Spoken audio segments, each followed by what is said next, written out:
Donnie and Dolly. The team is supported by ableauctions.ca. Closing your business? We can help.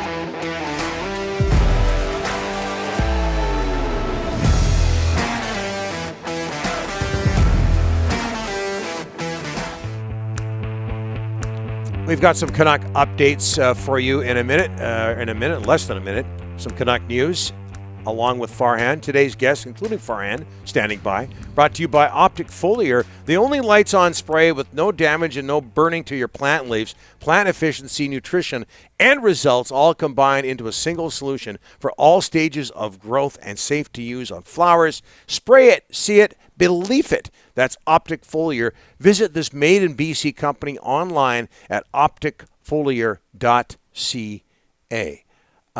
Are things shaking? Are things moving in Canuck land? You know, I went on Bruff and Rough this morning, and I said that the owners are being patient. They want to preach patience. But I wonder, it's day to day in Vancouver, let's be honest. Pressure points, Canadian market, volatile market. Anyways, I got a couple of texts saying something could be up. We're monitoring it. We're looking into it, but certainly nothing concrete. We're looking into it, Donnie. But some people out there feel change could be coming. But again, just looking into it, working on it. Okay. So maybe sooner than later. Well, just before we get to Farhan, Thomas Drance has tweeted this out at Canucks practice today. Yeah. Some confusion setting up a drill at practice. Travis Green discussed it at length with Brock Besser. It appears to be a straightforward 2-on-0 drill, but the wrong mix of players was in various ends. JT Miller could be heard yelling, "We don't know what we're doing." Oh, wow. That is telling right there. And there's JT again. He's the one that cares, and he's the one that's pissed off at practice because they're not doing it right, Donnie. And I'm going to play devil's advocate here. You know how I feel about JT Miller. I like the honesty. Or is it a new drill? Does it take some time to get used to? And this sort of thing should be expected, and maybe he should just be a little bit more patient. Either way, it seems there's discord with the Canucks at practice. Also at practice today, Thomas tweeting this out, and we thank Thomas. He's going to join us on Friday. Pedersen on a line with, but Colson and Dowling. Oh. That's not the first line, just so you know. But Donnie, okay, he's struggling, and then you put Dowling with him, who's a fourth liner, who's, everybody thought was going to start the season. I know, don't give me the look you're going to rip into me. He was supposed to start in Abbotsford. Now he's playing with, how are you going to get Pedersen out of his scoring slump with putting Dowling with him? Well, Do elite players come out of slumps playing with fourth liners? What did you just say? They're elite players? Well, you know what I mean. Okay. I'm not sure he's playing like an elite player. He has in the past. Not right now. Obviously, Travis Green is sending a message while he tries to figure out that 2-0 drill, at least his players do. Okay, Farhan joins us now from TSN in the wake of the Penguins' 4-1 victory over the Canucks. Farhan, I can hear you there. There you are. Okay. We got Farhan on the phone. Not by Zoom. How are you, sir? I'm good, fellas. How are you guys? Very, very good. Travis Green kind of went so much to talk about with this team, hey? Not really. There is. Travis Green kind of went after you yesterday in the post-game press conference. What can you tell us about that? Well, my question essentially was, do the players have a sense of just where this franchise is at right now and how dire it is? And we're not just talking about the team, but we're talking about the franchise, like bigger picture, right? And, I asked him earlier about how he felt about his role in all of this and where he stood on the responsibility meter, right? But now you kind of put it on the players. Like, do the players understand jobs are on the line here, that somebody could get fired? That, whether it's a coach or a GM or what have you, do they get that at this stage? And, he didn't want to go there. But, like, as I was saying, look, there's a lot of noise around the team. He said, well, you guys are creating noise.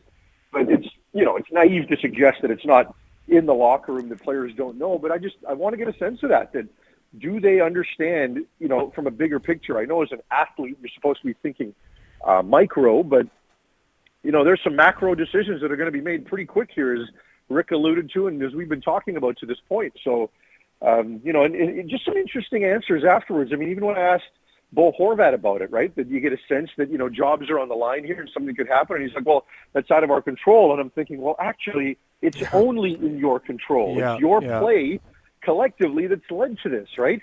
And even JT Miller was asked by Drancer about whether or not there's buy-in, and he couldn't answer that, right? Like whether or not there's a collective buy-in for this team. So it's disturbing on so many levels, guys.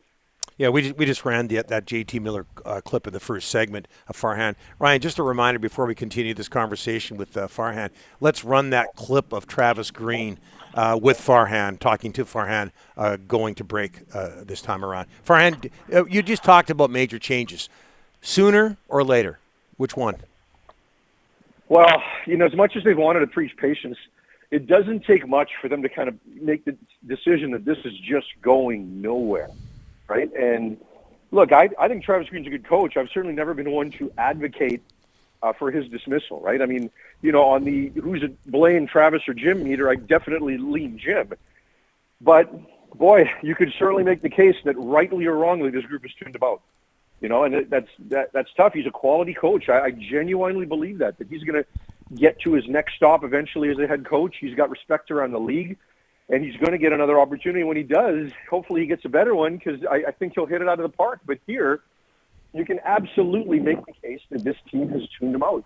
And everybody is waiting for a collective other shoe to drop. And that once it happens, regardless of what the move is, that there might be a certain amount of relief, because everybody knows something's going to happen here. It's just a case of when. So the longer it takes, maybe the worse it is right now for these players, because they don't have that inner resolve right now to fight through any of this. They just want to see what's next. Yeah, I just want to update. Just texting with Thomas Drance at practice. He's hearing, possibility of something could happen. Again, we're not reporting any change, anybody, but there's something going on. Something's brewing. Something's brewing, and Thomas just texted me saying he's hearing some stuff. But again, do not say Dollywell's reporting nothing. We're just hearing stuff. There's little pockets. So, I mean, we never know. Farhan Pettersson, 12 minutes last night. My goodness, I never thought there would come a day in this city when Elias Pettersson would get 12 minutes of ice time. Well, it's pretty much what he deserves, right? And if you're a coach, you're trying everything, right?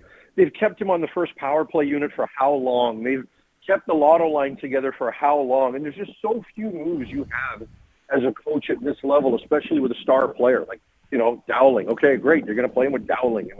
And you certainly can't sit him and scratch him. And maybe he can just view the game from the press box for a game and just see what's going on.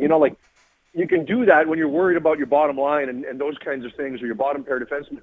You can't do that here with a guy like that, right? So it's tough, right? I think they've tried everything to snap him out of this, because they don't believe that this is an injury-related issue, right? That he's still recovering from the wrist. We all watch Elias Pettersson play. This is between the ears. There is no question about it. It is completely between the ears for him right now, and they're trying to do anything possible to snap him out of it, and nothing has worked to this point. Farhan, one football question before you go. Nathan Rourke, what did he show you last week? I think he showed a tremendous amount of poise, and that's the thing you want to see. Like, you can already hear from the scouting report that this guy's improved his arm talent, and he was always really dynamic with his legs when he was at Ohio. But what you want to see when a guy gets to the professional level is, can you have poise? What happens when a blitz comes? Can you hang in there and make the throw, or are you going to instantly panic and revert to your legs?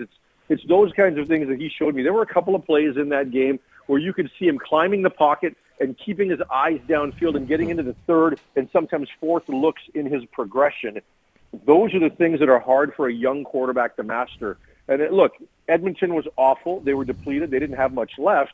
But, nonetheless, they still were blitzing, right? They still were trying to mix up coverages. They still were attempting things from a schematic standpoint. And I think he handled all of it really well.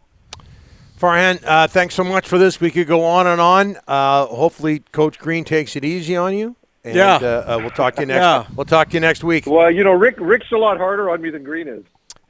Justifiably so. Justifiably so. Justifiably so. Thanks, Farhan.